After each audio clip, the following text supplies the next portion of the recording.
Welcome to the Starting Over Podcast. I'm your host, Edward Shelton, aka Dark Logos, and this is the show where we talk about the strategies, tactics, and mechanics behind the game of heroclix.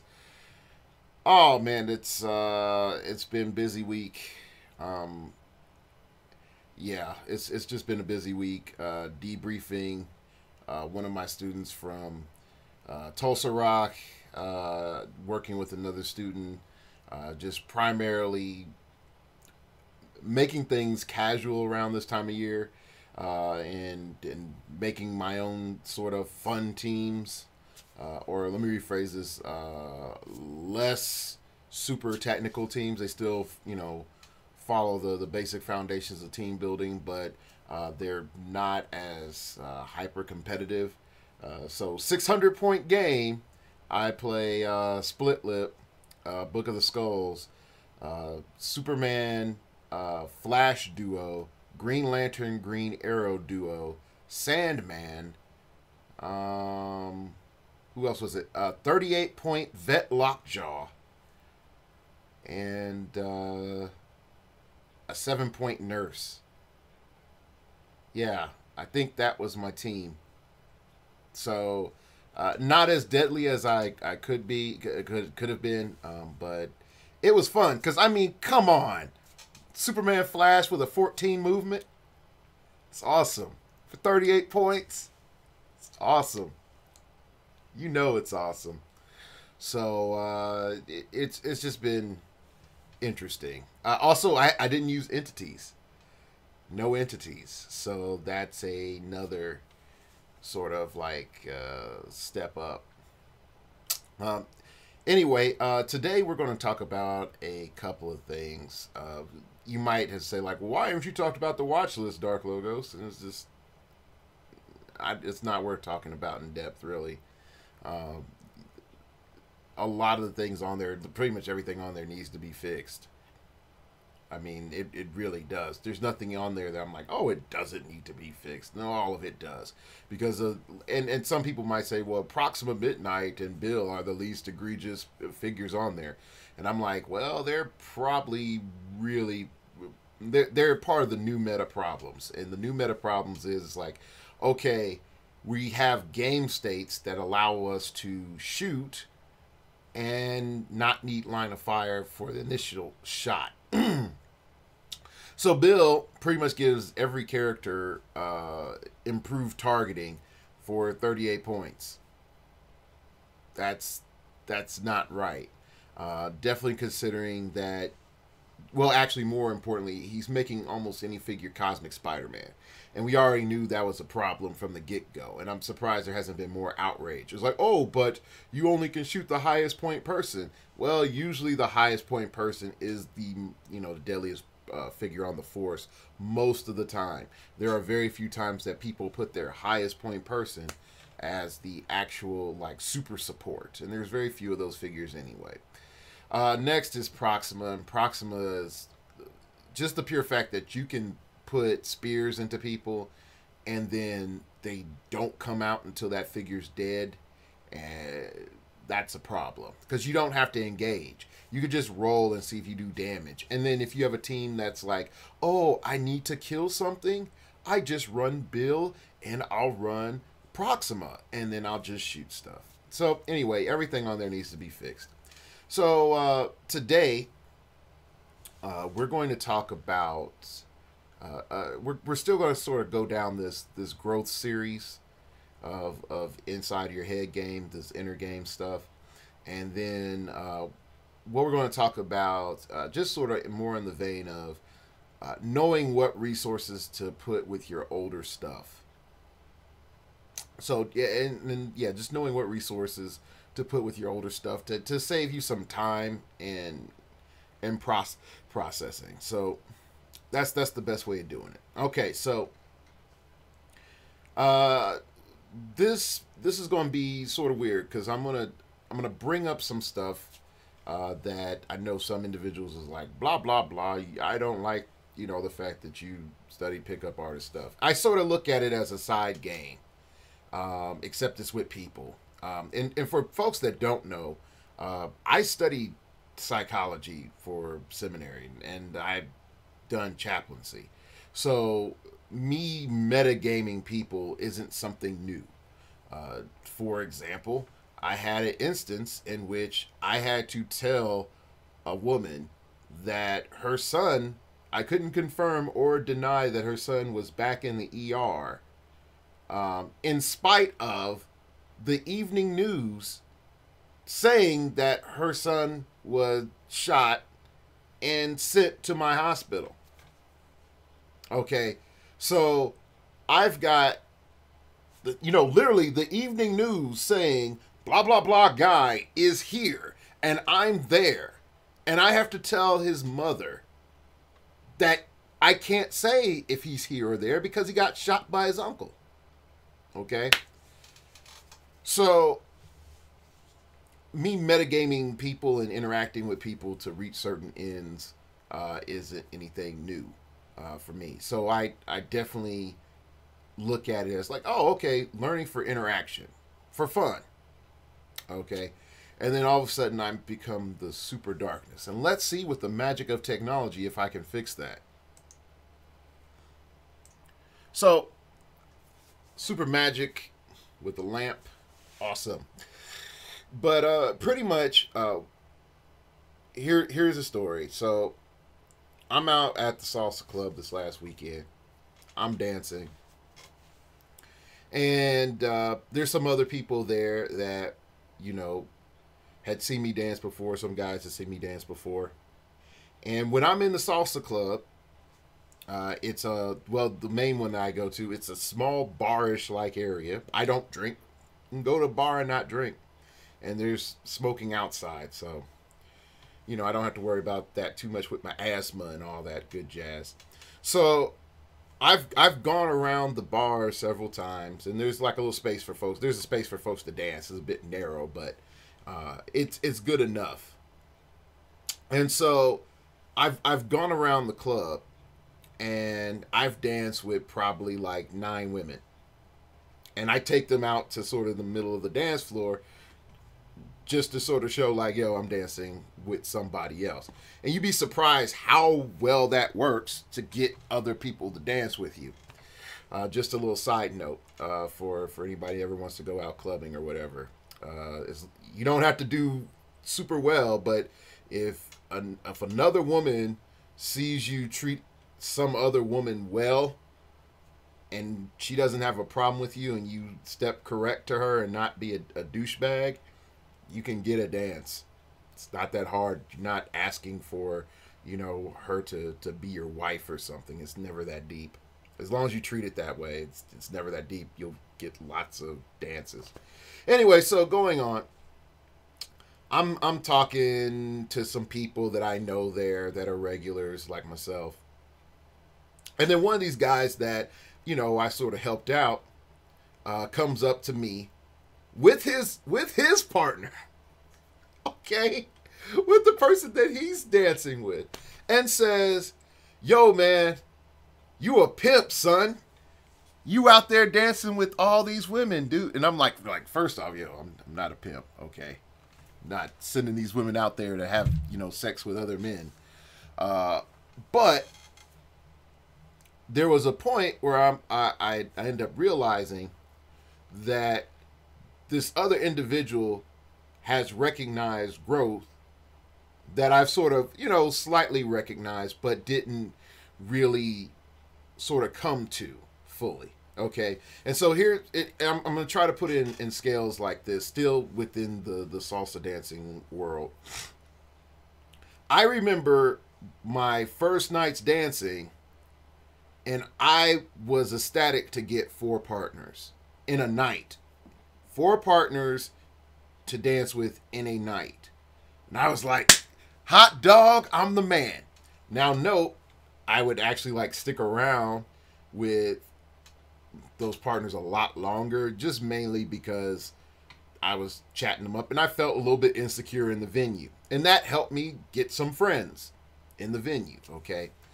So I had 4 partners. I was like, yes. Okay, I remember the time I danced with two girls at once and spinning them and all the other stuff. And I was like, yes, I've reached this new mountaintop and whatever. Then after a period of time, you start to notice like, okay, I can do those things. They're not as a big deal. And then you keep progressing and progressing and progressing. And so like 8, 9, 10, even 11 girls dancing with the salsa in a night. Not, I don't really get phased too much. Mainly, the ones I like, I just go back to over and over and over again, and they're like, "Hey, you don't suck, and you're not groping me." Wow, that's the amazing high standard I have to pass. I don't suck. I'm not groping her on the floor. So I keep going back and back and back. But the thing is, somebody else on the outside is seeing where they're at, which is like beginner level, and they're a little socially awkward and feel like, I can't approach all these women. There's women sitting on the wall all the time, and I'm talking to them. It's like, and the women are like, I can't get a dance. What's wrong with me? It's like, no, because half the dudes just like watching because they don't have any courage. You just need some courage. But this other guy's seen my growth, and the thing I'm sort of throwing to you is that, after listening to this show for a year, you might not have fully noticed your growth. But then all of a sudden somebody says, daggone it, guy, you're a cheeser. You are just nothing but cheesy all the time. I come in to have a casual game, and then you just cheese it up with your little teams all the time. I don't know what's wrong with you. You used to be cool. You used to be awesome. What happened? What happened? I don't know. And then there's some other people that'll recognize in a more positive way your skill and just say, yo, man, your teams have been awesome, dude. I couldn't even see that. Like, you put this together with this other thing, and then you combined it, and you made it do this and this other stuff, and it's like, bam, that's awesome.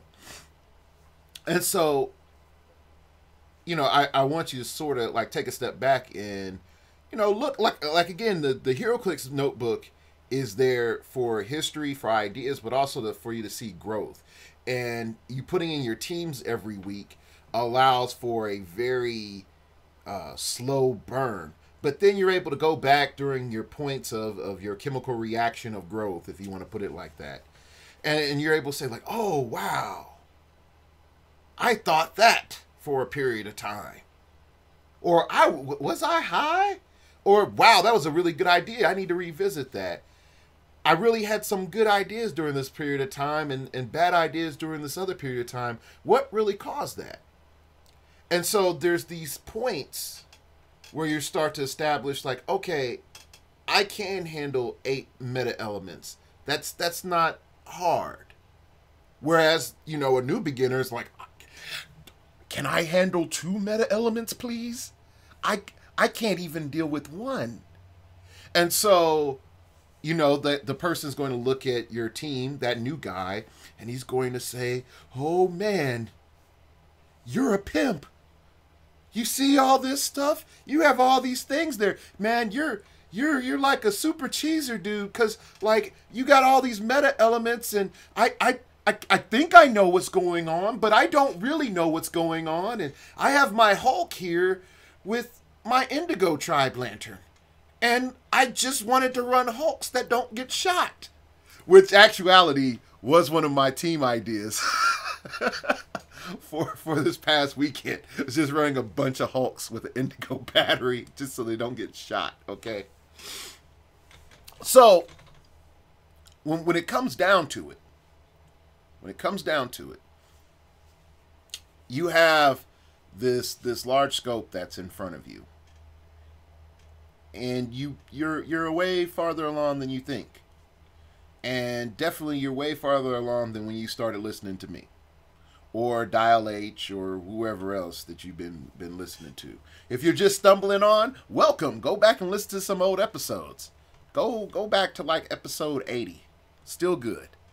Really probably like 70s. Some of the 70s stuff is still pretty good too.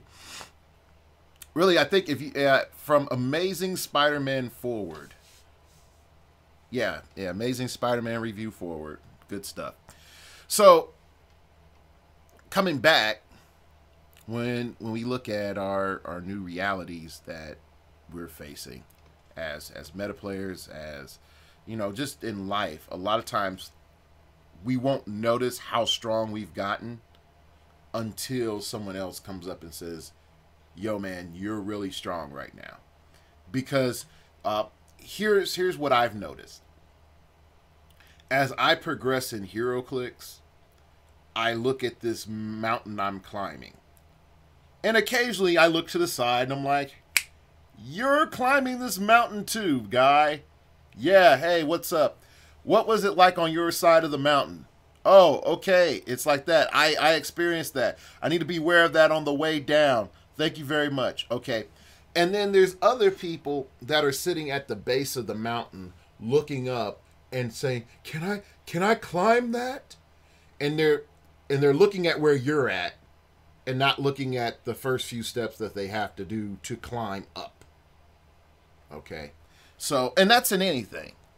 All right, I see people playing Street Fighter 4, and I want to play Street Fighter 4 to the level that they play Street Fighter 4, but you know what? The hands aren't what they used to be, and I never was like a fast player, and so it was just problems, man. It was just problems. But could I be better at Street Fighter 4? Yes, I could be better at Street Fighter 4, but it would require me to give up my lovely heroclix time. Okay? So I've had to make decisions. And I'm going to sort of tie this into a friend of mine. His name is Seth. And Seth is a really good player. And this last weekend, he played his super serious, team for Golden Age that he has been working on for a long time. And when I mean a long time, I mean a really long time. And he has these elements and he has these concepts and all these things that he wanted to do with this team. And so he built the team, and it was really strong. And he almost beat me. And I really do mean that. It's not like, oh, well, Dark Logos lost a figure. No, Dark Logos lost several figures. And he came out the gate and killed Green Lantern, Green Arrow, which really, really, really hurt my offense. But I don't know if it just testifies that Superman Flash is just broke. I just don't know. But yeah, I mean, he just annihilated them so hard. And at that point in time, what went through my brain is, yep, I'm about to lose. He put in, and then, I come to realize, like, okay, for that tournament, what I am seeing of him is several months of work and effort of him, just sort of gathering all that coal dust and putting it in this little box and compacting it, and then getting some more and compacting it, and then ready to light it up in my face. Okay? What I was playing was a deliberate attempt of depowering myself while still applying the fundamentals. Okay? And I'm thinking, wow, what I did with my mentee and myself in about an hour is not as powerful as what he has done in, 6 months of thinking. Okay? And that's why I usually tell people, if you put in 5 hours of work on your team, you're going to, of course, stomp most people because they put in 30 minutes to build their team. Okay? It's not necessarily the, oh, my final iteration, I've had that and I've been play testing all week. It's just, from the time you start thinking about it to the time you finish, if you put in 5 hours, you're most likely going to stomp most teams in the ground, minus dice rolls and other stuff like that. But when I saw his team, what it made me realize is if he put down Call of Duty, I mean, and some other stuff, and you know, put more focus on heroclix, he would be a threat every week. He would be able to probably beat me, you know, more frequently than he does, you know. But he's awesome at Call of Duty. He's really awesome at Call of Duty. And so in the end he might enjoy heroclix, but his growth and his development is in Call of Duty. So I'm not going to tell him like, you know, Seth, stop playing heroclix. I mean, stop playing Call of Duty, play heroclix all the time. It's just not going to happen that way. So I can't force it. So that's the same thing. You're going to see people around you, and you're going to be like, man, you would be awesome if you would just devote some more time to heroclix. And then they're like, well, I do this other thing. I you know, even with myself, picking up salsa has let me learn a lot about timings. And I've been able to translate those timings to other things in life, and more importantly, heroclix, of seeing tempo, really seeing in-depth tempo, and nuance, and understanding how certain actions can disrupt like what's about to happen. And I've actually started packing more powers that do that, and looking more and more at in-cap and mind control. Minus Brother Voodoo, okay? I know, yes. He's good. I've abused. I can't say I've abused him. I've empowered my soul brother, so that he has been able to bring victory. All right, so that's it for In Your Head game. And I know, again, some folks are like, I don't like you talking about the pickup stuff. Again, I'm not out here, you know, sleeping with hundreds of women with my charismatic demeanor. I'm like, no, actually not. I get a few phone numbers here and there, but I'm not like, yeah, let me just go manipulate women to do things for me. And it's not even that. And women aren't that dumb. I've learned that women aren't that dumb. They know if you like them or not. They just have time waiting for you to get the gumption to tell them in a non-creepy way. All right, so let's go into using Golden Age figures and what resources that you need to help you, you know, make them viable. So I'm gonna more along the lines talk about dealing with core problems, and then we're going to find awesome solutions. Okay, core problems, awesome solutions. All right, so let's look at the first core problem. Not you need X power. At whatever X power is, you need it. Okay. Usually you could just look at whatever resource and just like, boom, got X power, I'm done. And that's the easiest ones to do.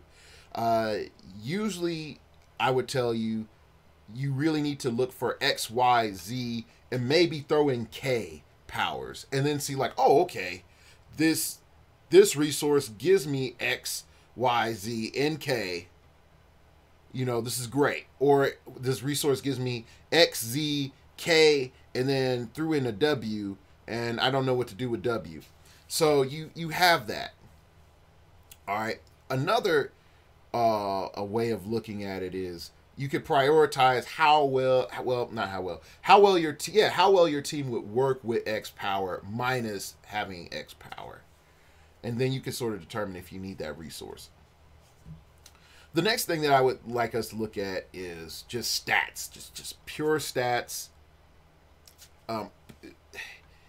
Most problems that you come up with, if you're dealing with anything Avengers forward, you can find a good amount of 10 starting attack. And there was some griping when it was like 10-17 ratio, 10 attack, 17 defense. And it was like 3 damage became a lot more popular. I think that's when we started seeing that little power creep. No one really complained because of the amount of impervious. That's why. That little power creep was subtle.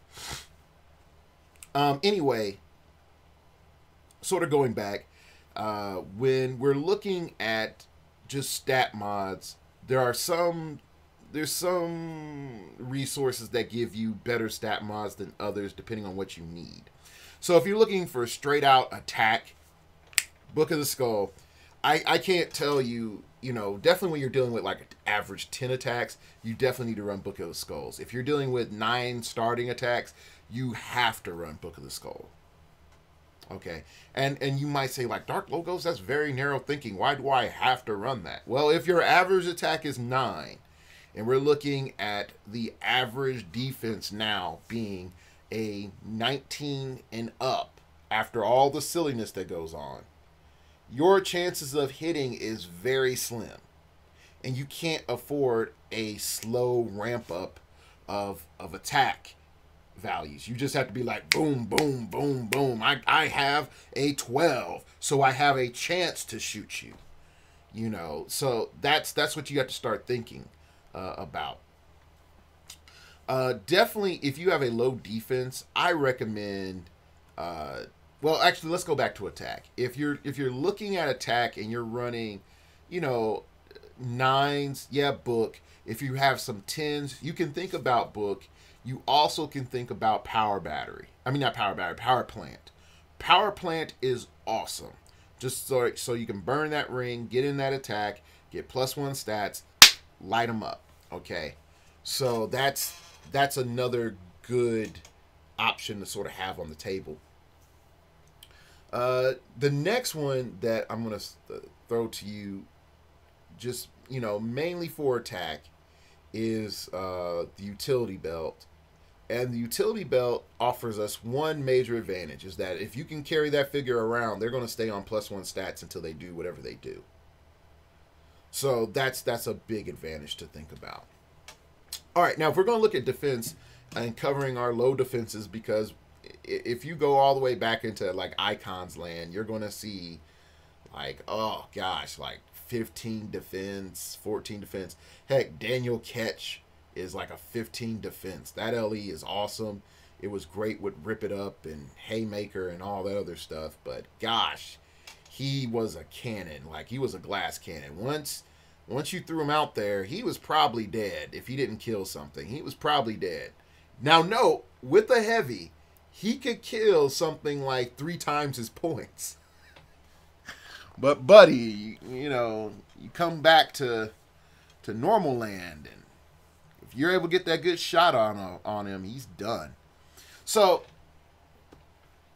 you can start to see as we're, you know, going on, like the defense values. If your defense value is really low, the main thing that we're looking at is Phoenix Force.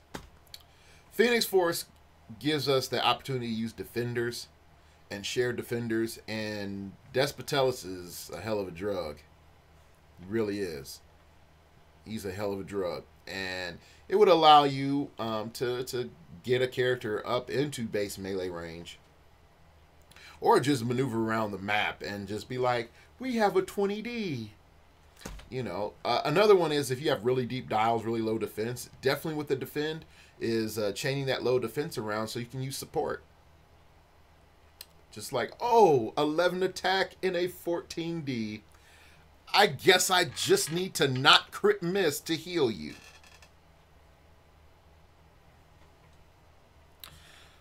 Happens more than you think. Happens way more than you think. So that's one major element that I would definitely push. Now, again, if you need stat mods, do not look at lanterns. Do not look at lanterns. And again, do not look at lanterns. I know lanterns are the new hotness, but lantern stat mods are on the end, which means that by the time you get them, you're yelling to your opponent, please destroy my battery, sir. It's hurting me. It's assault and battery. Ba-bum-bum. Okay, so what we're coming back to is, again, stat modifications. I also would not recommend using the Infinity Gauntlet. The Infinity Gauntlet, while for its time was awesome and you were fully empowered, okay, now it's sort of lame. You can bust it out. I mean, you can bust it out and then have somebody tremble for a brief period of time and then realize, oh, yes, I can assign all my guys broke powers now and not just have one be obscenely absurd. And then you add in outsiders and other jank that's, around right now and just say, oh, you don't have stat mods anymore. Thank you for wasting all that time. So, yeah. Those are some concerns. Those are some mild concerns. So you're definitely not looking at the Infinity Gauntlet. All right, so what we're noticing here is that there are some resources that are just, floating to the top, and then there's some that are, skimming on the bottom. And so you have to really keep that in check. Okay. The next thing when you're looking at your old school pieces, they really don't have a lot of special powers. And of course, they're going to have no special powers if they're before the Avengers set. So you have to start asking yourself, do I need special powers with my resource? I'm just trying to future-proof myself. Do I need special powers with my resource? If so, what type? And so you could go in from there. Now, you could also say, like, hey, if I'm running a melee-ish team, then yeah, Phoenix Force definitely, comes up there as one of the top resources. Indigo Battery comes back up there as a great resource. And then you could just sort of follow, like, okay, I'm running this type of team. I'm running this type of resource logic. And that's really easy. Another thing that I've sort of noticed is if you're trying to get, like, team abilities, if you need team abilities, you're looking at Phoenix Force or Star Sapphire resources. Yeah, you're looking at those two. So, other than that, I know the entities might get a swift kick into the buttocks, but you can use the entities to sort of compensate for some of your other pieces having like low attacks or low defenses, and you could just sort of say, hey, boom, I put this on you. This makes my defense sort of more reasonable, more competitive, or my attack more reasonable, more competitive. I'm able to handle more stuff. But yeah, I do really encourage you to look at your older figures in your collection. I'm trying to look around here. I have some figures that I know I'm going to bust out here the next chance I get. This is the Frost Giant Champion. And I know I did a video a long while back about, like, why, WizKids, you made Atrocitus, and he was way more better than Frost Giant Champion, and blah. I'm a little bit over me being hurt on him. So I sort of took a step back, and I realized that if I was able to combine Frost Giant Champion with Shriek with the sniper rifle, it's the most dumbest thing that I could possibly do, because Frost Giant Champion can get into the forefront and then put Battle Fury on anybody that Shriek just can't get to, just due to positioning or whatever. So it sort of creates a full lockdown. Atrocitus, though, you can get out of Atrocitus's aura. Anyway. Another thing that I'm eventually, going to try to do as well is run like 3 Yondus and just see what happens. I don't know what else is on the team, but 3 Yondus and just sit and see what happens. All right, that's today's show. Again, sorry for it being late.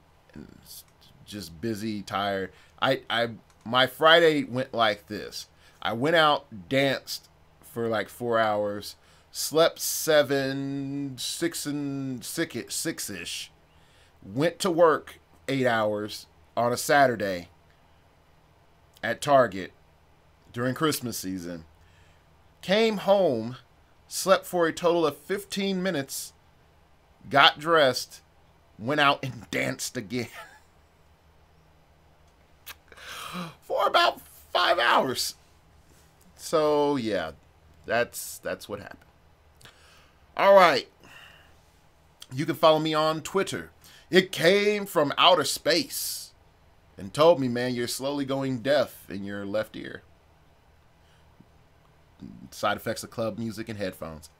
All right, you can check my random musings on Twitter. You can find out when a new show is coming up, or just see me spout stupid stuff whenever I do. Oh well.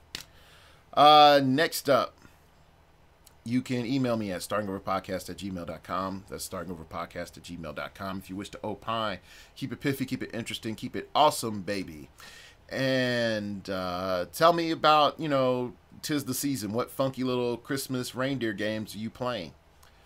And last but not least, you can check out the blog, startingoverpodcast.blogspot.com. You can donate to me on the show. Donate to me for the show. Also, if you would like to enlist my services to make you better at reindeer games, I charge $15 an hour.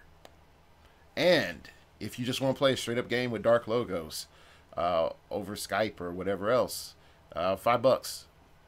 Just straight up, like, play a game. No analysis, just like you want a super hardcore game. And I will build a team for you. And we will play. All right, that's it. Hit the subscribe button if you haven't. Shout outs to all the new subscribers. Thank you. Shout outs to Patricia. I saw you subscribe like slightly before I started recording this video. So big ups to you. And there's this other person that subscribed. If I can find you. Or let me rephrase that. If I can find my email. There we go. Found the email. And it's magically loading. If it would just sign in into the email. But I guess Gmail doesn't like me right now. Oh, here we go. All right. Earl Crest 69. Shout outs to you. All right. That's it. Thank you for watching / listening. And remember, we all have to start over sometime.